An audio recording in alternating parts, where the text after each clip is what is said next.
Let's do some ranking. Hi guys, welcome back to my channel. I think this is my very first video of 2025. It's kind of not like a repeat book video I always do, like kind of a first unique video of the year, because I've already done like my 2025 wrap up and then I did my anticipated reads video, which I always do. So this is I think my first unique video of the year, I think I'll say. We'll give it that title. I am here to talk Emily Henry's books. As most of you probably know, People We Meet on Vacation movie recently came out. I watched it, I enjoyed it, I gave my thoughts online, which I'll just reiterate here. Basically, I think it was a really good rom-com. I don't think it's a great book to movie adaptation. I already have a TikTok up about that, but kind of got me back into my Emily Henry mood. I love Emily Henry. I obviously own a good amount of her books. And something I try to consistently do is have a ranking of all her books. All of her books I think hit different for different reasons, and I kind of always have a running ranking, and as I read the next one it goes somewhere on that list. This video will be my current ranking of all of Emily Henry's books. After much debate, I'm not including A Great Big Beautiful Life in this book, and let me tell you why. So the rankings I do include Emily Henry's, let's say, rom-coms. Great Big Beautiful Life, for me, does not read like one of these books. It reads as a different book. It reads like a book with romance versus a book whose primary focus is romance. They don't, I feel like Great Big Beautiful Life, or the Great BBL as some people call it, doesn't sit in the same genre or area as these books. It doesn't feel right to compare them. Now, feel free to disagree with me on that. That's just how I feel. So for me, Great Big Beautiful Life is its own thing. I don't rank them with the Emily Henry books, with the rest of her books, I mean. And that's the disclaimer for the video. Other disclaimer for the video is, I feel like I shouldn't even have to make this disclaimer, but we're going to say it anyway. These are my opinions. If you don't disagree, feel free to make points in the comments. If you really, really hate my opinions, I don't know, scroll. Let's get started. These are not stacked in order, by the way. These are just the way I had them stacked on my shelf. So we're going to start with my top. Oh no, should we start from the bottom? Let's start from the bottom. In 5th place. I feel like this isn't that unpopular opinion. Let me say, there's not a Emily Henry book I dislike. So this being in 5th place is not mean I really didn't like it or anything like that. I'm saying this is number 5 out of 5, but I gave this 4 stars. So Happy Place is a good book. The reason it kind of ranks so low for me is the end doesn't feel very satisfying. And I'm not going to get into the whole oh, she left her college and career, she left her career and everything for a man, because that's not what happened. I think people who say that misunderstood the book. She left her career for herself, right? She went into this career she never wanted because of her parents. What I really did like about this book is the second chance romance, which I typically don't like. This one I actually really liked, and I did like Harriet's journey enough. It wasn't my favorite. Maybe it was there was too many characters. I feel like Harriet maybe needed a little bit more growth at the end. I don't know. Something about this didn't sit fully well with me. Even as I'm talking about it, I'm why did I rate this 4? I think I should have given it a 3.5. It's just not the strongest book for me. That being said, still a good book. In 4th place, Book Lovers. Now let me tell you, this used to be my least favorite book from Emily Henry. When this book first came out and I read it, I was I didn't like it at all. I firmly, I think sent to someone at one point, I was okay, Emily Henry ranking, blah, blah, blah, whatever, and then I put ... Book Lovers. I genuinely did not vibe with this book for the longest time, and I will say this, I think Emily Henry's books, each of her books, tackle something that her characters will go through, right? Character development-wise, specifically her female character, right? The main character of the book. And I really think that, for me, when I came to reread these books, it was who I was when I first read them and who I was when I reread them were two different people. And so maybe the first time, for example, Nora's struggles or Nora's and Charlie's story didn't resonate with me. But the second time around, I was wait, this actually resonates with me so much. So truly, it's these books, I think, resonate differently depending on what you're going through or where you are, what point in your life you're at, and so on. So like I said, first time I read this, was not a fan. Second time I recently reread this, I vibed with it so much more.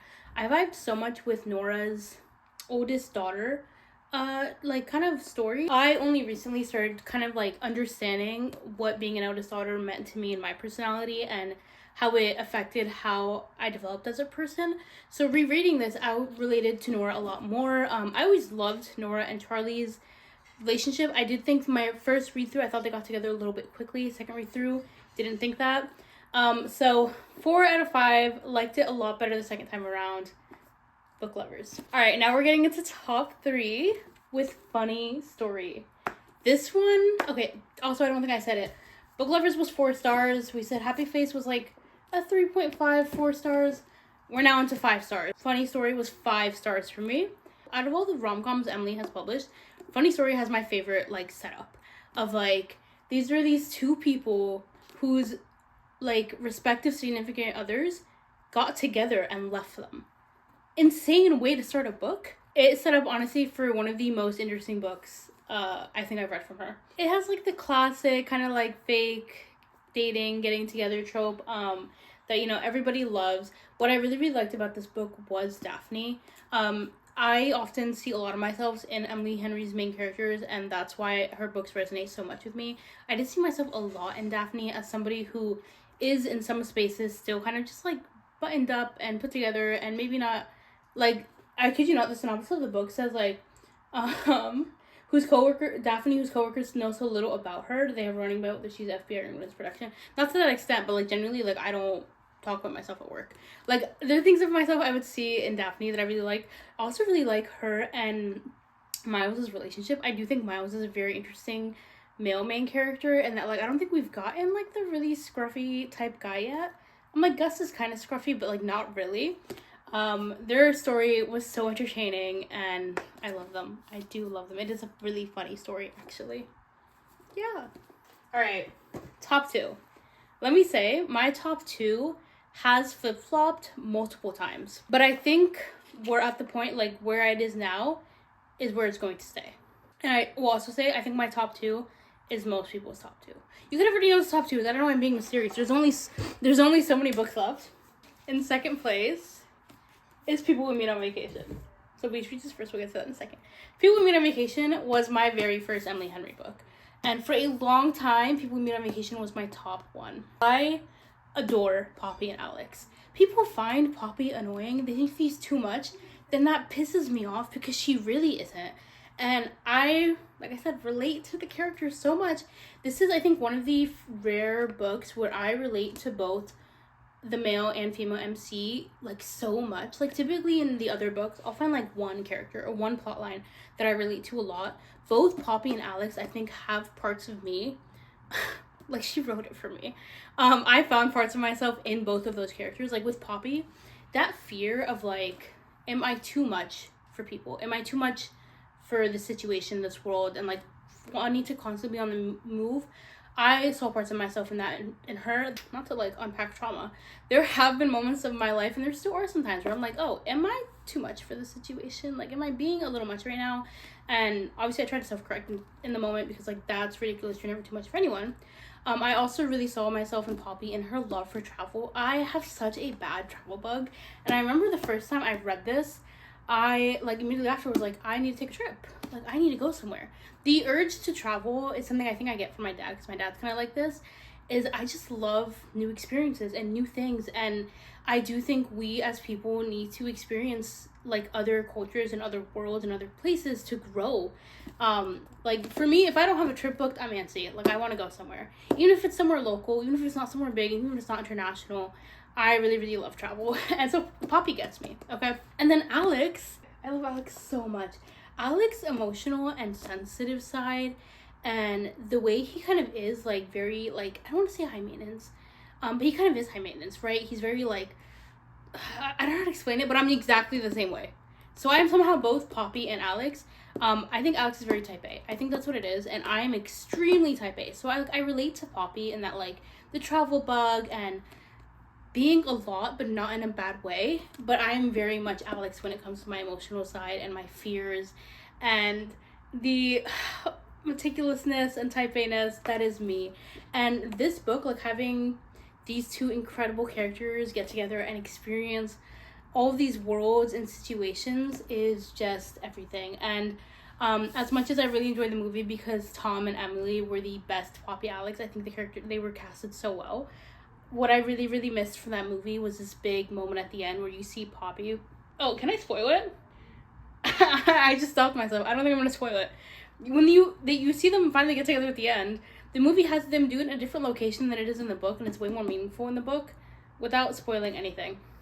Caught myself there. This book is incredible. So second place, but this book is so special to me. I love it so much. My copy is really messed up. Like, I'm feeling the front. I don't know if this is like the remnants of a sticker or what, but I love it. I do have the special edition of both Beach Read and People Me on Vacation, but my People Me on Vacation special edition, which is somewhere up there, it's like the ones that were recently released. It is personalized and signed by Emily Henry. Let me tell you, that is like such, it's still such a big deal for me when I have signed copies, especially personalized signed copies, but specifically for Emily Henry, whose books mean so much to me. Let me tell you how I got that book. Is like, I don't know what I was doing, and I get like frantic texts from Zanta. She's like, Basma, Emily is only selling like an X amount of number of these personalized signed books. Go order right now. I was like, I dropped everything. Fastest purchase of my life. And then I remember that I have a TikTok about this. The day I came home, one day I came home and there was like this package on the front door, and it was soaked through because I live in Florida and it thunders and it storms here like all the time.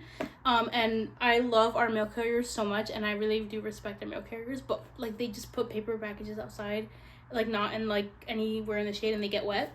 I come home and this package is like soaked cardboard. Like, it's like, let me show you. I don't have the package, hold on. Yes, because I just got a book today. It was like one of these packages, and it is soaked through to where like this is soft. Like, this is coming apart in my hands. I'm like, oh, whatever I bought is done for. I open it and it's my special edition of this, and I'm like freaking out because I'm like, okay, like it's done for. Like, this, it's once in a lifetime purchase of this special edition signed by this author, personalized to me, but signed by this author I love, is gone. But thankfully, the indie bookstore I bought it from had bubble wrapped it. So while the package was completely soaked, the book was completely fine. And that was amazing. One of my most prized possessions. This book is so good. And in first place, Beach Read. This book is everything. This book I love so much. I will say, like I told you with People Me on Vacation, for the longest time, People was 1 and Beach Read was 2. I recently did I always reread the Emily Henry books, but when I recently did a reread, they all started hitting a little bit different, because like I said, I was at different points in my life at that point. I had experienced different things. The first time I read Beach Reads, I read it immediately after the first time I read People Me on Vacation. It was really, really good, right? 5 stars, really, really enjoyed it. And while like the characters resonated enough with me, they didn't fully resonate with me. When I reread this book, I had then experienced my first experience with grief. And this book does deal with grief because January has just lost her father. When I picked up this book for the second time, I was reading from an entirely different perspective. So although they were completely different losses, I still was like relating and resonating with her dealing with her grief. I just love January and Gus. Like, I don't know what else to say. Like, they're so good together. Their stories are so good. Seeing January kind of experience this like imposter syndrome when it comes to writing her book was very, like, I saw a lot of myself in that, and it's just I truly think one of the best rom-coms out there. And I don't even know if I can call it as a rom-com. They're everything. I have nothing else to say. And that is my Emily Henry ranking. It was a lot easier than I thought. I was worried this was going to be harder, but this was, I don't want to say like super easy, but it was easier than I thought. I do think Emily Henry is one of my favorite romance writers. I think she does such an incredible job at writing these really complex stories that aren't just romance related plot. Like, the plot and the story is not just the two characters getting together. They're going through their own journeys and development, and like it sometimes gets a lot deeper than maybe your typical romance. And I say that as a romance lover. This is not a critique of romance, or that romance is not intellectual enough, or whatever people are saying. That's weird. I love romance, and I love Emily Henry's romance, and I love these books. And this is my ranking.